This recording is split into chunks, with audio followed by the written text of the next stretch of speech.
안녕하세요, 여러분. 중고등부 예배에 오신 여러분들을 주의 이름으로 환영합니다.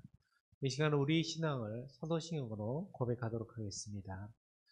나는 전능하신 아버지 하나님, 천지의 창조주를 믿습니다.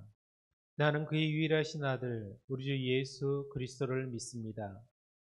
그는 성령으로 잉태되어 동정녀 마리아에게 나시고 본디오 빌라도에게 고난을 받아 십자가에 못 박혀 죽으시고 장사된 지 사흘 만에 죽은 자 가운데서 다시 살아나셨으며 하늘 오르시어 전능하신 아버지 하나님 우편에 앉아 계시다가 거기로부터 살아있는 자와 죽은 자를 심판하러 오십니다.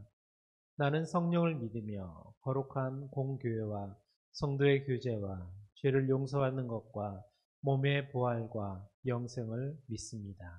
아멘.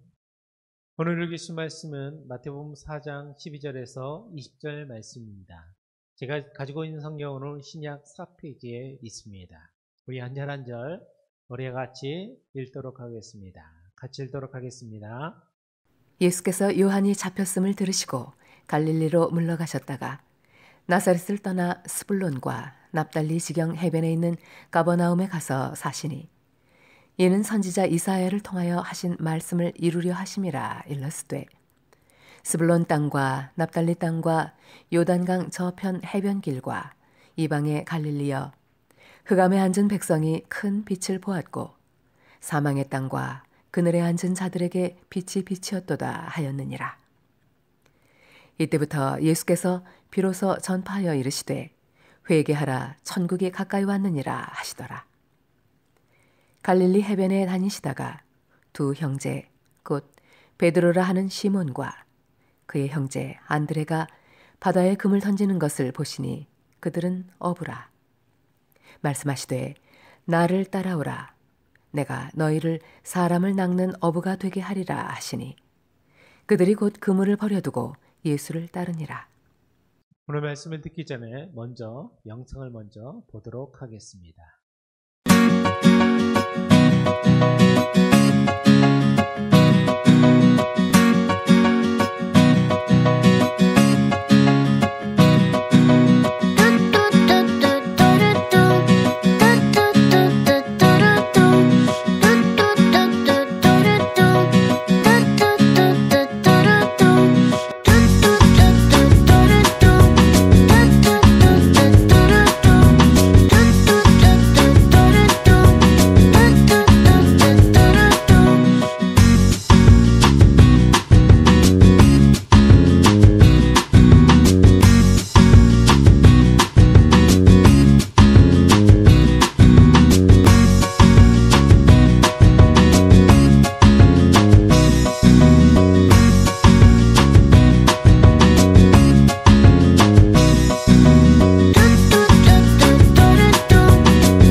주신 말씀은 마태복음 4장 12절에서 20절 말씀을 통해서 선택이라는 제목으로 함께 말씀을 듣기 원합니다.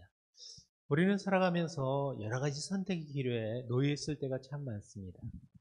어떤 선택을 해야 되냐라는 기준에 따라서 어떤 인생은 성공하는 인생의 삶을 살 수 있고 또 어떤 인생은 그렇지 못한 인생의 삶을 살기도 됩니다.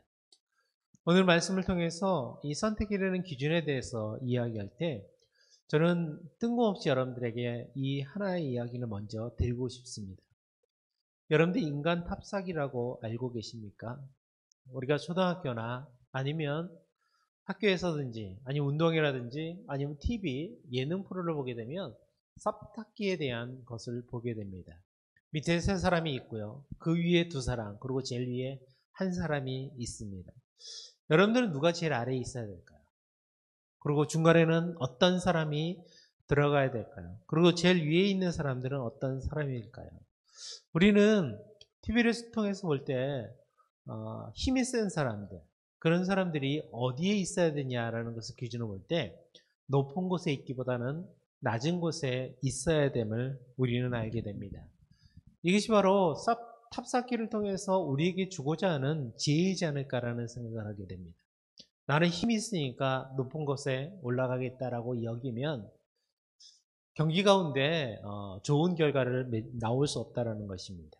힘이 센 사람들은 아래 있어야 되고 힘이 약한 사람들, 가볍고 힘이 약한 사람들은 제일 위에 서 있어야 된다는 것을 우리는 잘 알게 된다는 것입니다. 모든 사람들이 이것을 통해서 우리는 여러 가지 지혜로운 것들을 깨닫게 되는 모습일 수도 있다는 것입니다. 오늘 말씀 가운데 이제 예수님에 대해서 우리는 잘 알게 됩니다. 우리가 지난주에 어떤 이야기를 들었습니까? 예수님께서 광야에서 사단의 시험을 받는 내용에 대해서 기록하고 있습니다. 이제 40일 동안 금식을 하면서 시험을 당하셨던 예수님께서 다 마치시고 이제 가시는 곳, 그곳이 어딘가라고 성경은 우리에게 말하고 있습니다. 우리가 이스라엘 지도를 보게 되면 이스라엘은 특별히 호수와 강이 많았던 지역입니다. 특별히 여러분들이 제가 지도를 통해서 여러분들에게 살펴보면 제일 위쪽에는 갈릴리 바다라고 하기지만 또 바다에 있지는 않는 그런 곳이 있습니다. 보통 갈릴리 호수라고도 이야기하고 또 어디에는 갈릴리 바다라고도 이야기하고 있습니다. 그리고 그 갈릴리 호수를 지나서 요단강, 예수 그리스도께서 세례를 받으셨던 요단강이 나옵니다. 그리고 제일 밑으로 내려가 보면 사해바다, 보통 죽은 바다라고 그렇게 이야기하고 있죠. 보통 이렇게 물을 세 가지로 이렇게 설명을 할 수 있다는 것입니다. 그런데 예수님께서 어디로 가고 계시는가? 바로 갈릴리 쪽으로 가게 되었다라고 말하고 있습니다. 우리가 제일 먼저 이 북쪽에는 갈릴리 지역이라고 이야기하고 있고, 그리고 가운데는 사마리아 지역입니다. 그리고 남쪽에는 유다 지역이라고 성경은 우리에게 말하고 있습니다. 보통 갈릴리, 사마리아, 유다 이렇게 설명을 해드릴 수 있다는 것입니다. 그런데 예수님께서 어디로 가고 있는가? 바로 이 예루살렘, 성전이 있었던 이 예루살렘으로 가지 않고 바로 북쪽이었던 갈릴리 지역으로 가게 되었다라고 말하고 있습니다. 이 갈릴리 지역이 어떤 지역이냐면 참으로 그 시대에 아주 기원 전이니까요.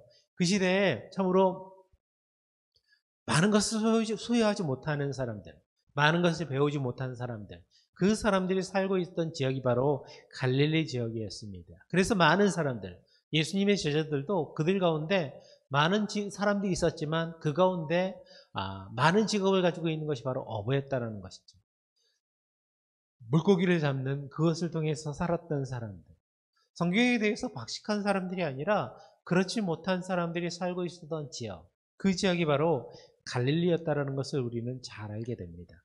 예수님은 그런 생각을 해보았습니다. 왜 예수님은 성경에 대해서 많이 알고 있는, 그리고 많이 배웠던 사람들이 있는 바로 예루살렘, 유대 지역으로 하지 않고 왜 갈릴리 지역으로 예수님께서 가게 되었을까?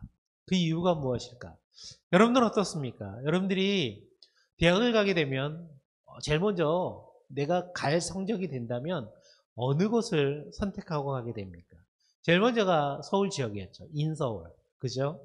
그리고 그것이 안 된다면 경기도 지역. 그리고 그것이 안 된다면 저기 이름 있는 그런 곳으로 가게 된다는 것입니다. 보통 우리가 생각할 때 내가 그만한 실력이 있고 내가 그만한 능력이 있다면 우리는 더 좋은 곳을 향해서 가는 것이 일반적이 가지고 있는 사람들의 생각입니다. 오늘 말씀을 통해서 보면 예수님은 그러지 않았다는 것이죠. 예수님은 성전이 있는 예루살렘을 향해서 가지 않고 그리고 제자를 삼더라도 지혜로운 사람들이 있었던 그 지역으로 가지 않고 정말 아무것도 없는 그 사람들이 살고 있는 갈릴리 지역으로 가서 그곳에서 처음 사역을 시작하게 되었다는 것이죠.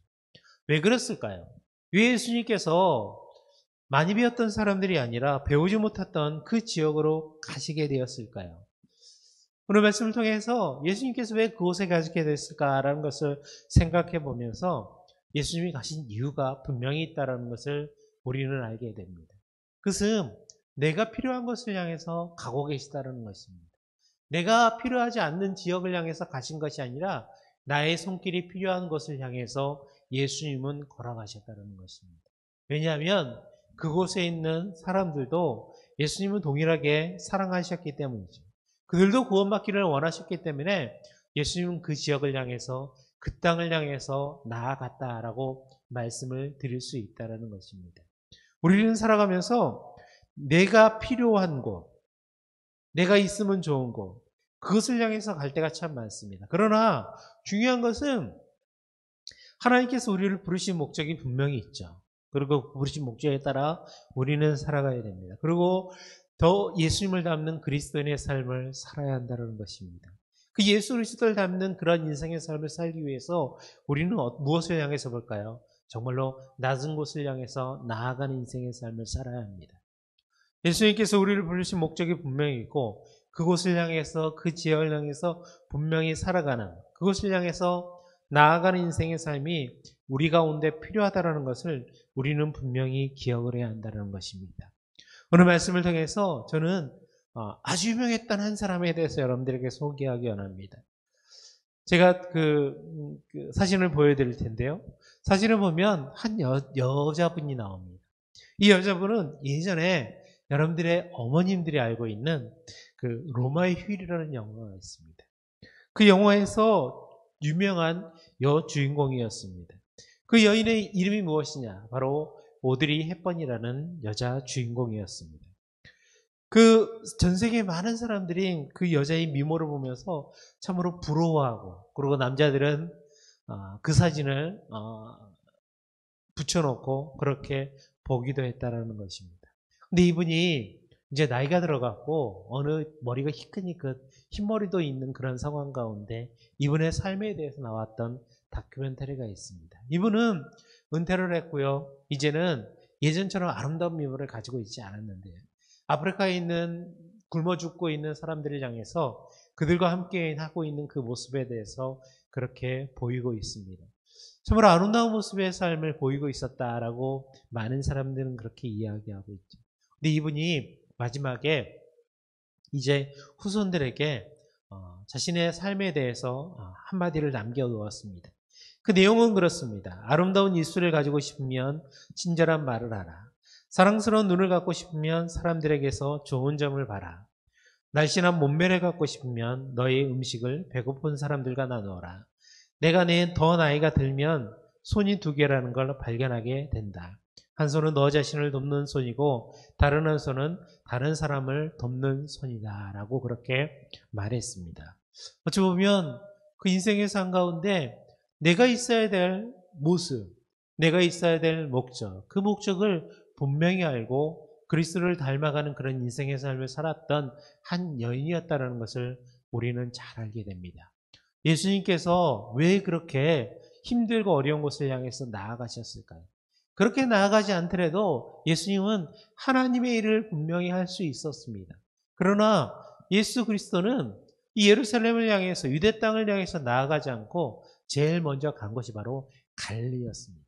그곳에서 제자들을 부르었고요. 그곳에서 하나님의 나라를 선포했고요. 그리고 그곳에서 하나님의 나라가 어떠한 곳인지에 대해서 우리에게 자세하게 설명하고 있다는 것입니다. 예수님은 오늘 말씀을 통해서 믿음의 삶, 하나님을 따라가는 인생의 삶은 무엇을 향해서 나아가느냐, 어떤 것을 바라보고 소망하고 나아가야 되냐, 우리에게 지속적으로 말씀하고 있습니다. 저 여러분들이 그런 믿음을 가지고 살아갈 수 있는 친구들이 되기 원합니다. 내가 열심히 공부하고요, 그리고 열심히 노력하고요, 내가 이루고자 하는 것들을 이루었는데 그 이룬 것으로 만족하는 인생의 삶이 아니라 내가 이룸을 통해서 하나님께 영광 돌리고 하나님께 나를 향한 선하신 뜻들을 발견하며 나아갈 수 있는 인생의 삶이 저와 여러분들 가운데 있기를 주의 이름으로 축복을 드립니다. 그 저 지방에 가면 거창고등학교라는 학교가 있습니다. 이 거창고등학교에는 이 학교를 처음으로 세웠던 장로님이었는데요. 교장 선생님이 모든 교실에다가 직업 선택의 식계라는 그런 글을 붙여 놓았습니다. 그래서 많은 그 학교를 졸업하는 많은 친구들은 어떤 직장을 가지고 어떤 소망을 가져야 될 것인가라는 것을 이야기할 때 이런 마음과 이런 생각을 가지고 직업을 선택하라라고 그렇게 이야기하고 있습니다. 제가 한번 여러분들에게 10계명에 대해서 이야기하면 제1계명은 월급이 적은 쪽을 택하라라고 말하고 있습니다. 그리고 제2계명은 내가 원하는 것이 아니라 나를 필요로 하는 것을 택하라. 그리고 제3계명은 승진의 기회가 거의 없는 것을 택하라. 4계명은 모든 것이 갖추어진 것을 피하고 처음부터 시작해야 하는 황무지를 택하라라고 말하고 있습니다. 그러면서 여러 가지 10가지가 있지만 제10계명은 이런 말을 합니다. 왕관이 아니라 단두대가 기다리고 있는 곳으로 가라라고 우리에게 말하고 있습니다. 우리가 소망하고 우리가 바라보고 있는 그런 기준과는 전혀 다른 기준에 대해서 말하고 있다는 것이죠. 어쩌면 이것이 바로 예수 그리스도께서 우리에게 주고자 하는 사명이고 소명일 수 있다는 것이죠. 나의 손길이 필요한 것을 향해서 갈 수 있는 모습들. 이 일을 위해서 노력하고 수고하고 섬기는 그런 인생의 삶을 살아가는 것. 그것이 바로 예수 그리스도께서 우리와 함께 하시는 진정한 목적의 삶이지 않을까라는 생각을 하게 됩니다. 우리 중고등부 친구들이 그런 마음과 그런 소망을 가지고 참으로 지금 시대가 참으로 어렵지 않습니까? 코로나 시대에서 우리가 함께 예배하지 못하는 그런 상황 가운데 우리가 서 있습니다. 하나님을 예배하지 못하는 그런 상황 가운데 우리를 향한 하나님의 선하신 뜻을 우리가 알지 못하고 그렇게 살아가고 있는 상황 가운데 우리가 무엇을 바라보며 나아가게 될 것인가? 그 모습에 대한 해결책을 오늘 말씀을 통해서 예수님 우리에게 보여주고 있다는 것입니다. 높은 것을 향해서 많은 것을 향해서 그렇게 나아가는 인생이 아니라 더욱더 낮아지는 인생을 통해서 예수 그리스도를 닮아가는 삶이 저와 여러분들 가운데 있기를 바랍니다. 예수님도 그와 같은 인생의 삶을 살았거든요. 그리스도인들은 어떤 인생의 삶을 사는 사람들입니까? 예수를 따라가는 인생이라는 것입니다.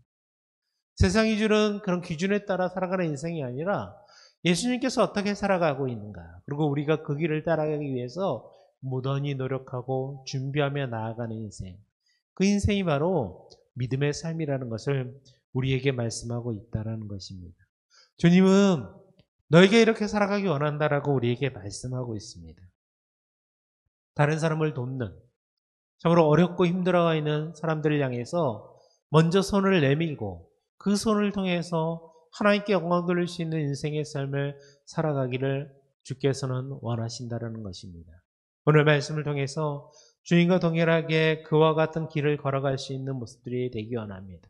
그리고 날마다 묵상하고 기도하며 나아가는 삶이 되기를 바랍니다. 그러기 위해서 우리가 하나님의 뜻을 알아야 되겠죠. 그리고 그 말씀에 대해서 날마다 묵상하는, 그 말씀을 읽고 묵상하는 인생의 삶이 우리 가운데 있어야 합니다. 우리 중고등 친구들이 그런 믿음을 가지고 살아갈 수 있는 친구들이 되기를 주의 이름으로 축복을 드립니다. 기도하도록 하겠습니다. 사랑하니가 충만하신 하나님, 우리의 마음과 우리의 삶 가운데 우리가 어떻게 살아가야 될지 고민 가운데 살아가는 친구들이 너무나 많습니다. 그러나 주님께서는 다른 사람이 흠모하는 그런 자리에 나아가기보다도 우리가 섬김의 자리, 우리의 손길이 필요한 그 자리에 우리가 나아가기를 원하시는 분임을 우리가 기억합니다. 우리가 주님을 따라 살아갈 수 있도록 주여 인도하여 주옵소서. 우리가 바른 선택을 통해서 하나님의 나라를 이 땅 가운데 이루어가는 일에 귀하게 쓰이는 그런 믿음의 삶이 될 수 있도록 주님 인도하여 주옵소서. 예수님의 이름으로 기도합니다. 아멘. 이 시간 같이 축도하심으로 예배를 마치도록 하겠습니다. 부활의 생명이신 우리 주 예수 그리스도의 은혜와 하나님 아버지의 그 크신 사랑하심과 성령님의 감화감동 역사하심이 약한 자를 돌아볼 줄 아는 강하고 아름다운 그리스도인이 되기를 소망하는 중고등부 친구들 위해 이제부터 영원토록 함께 있을지어다.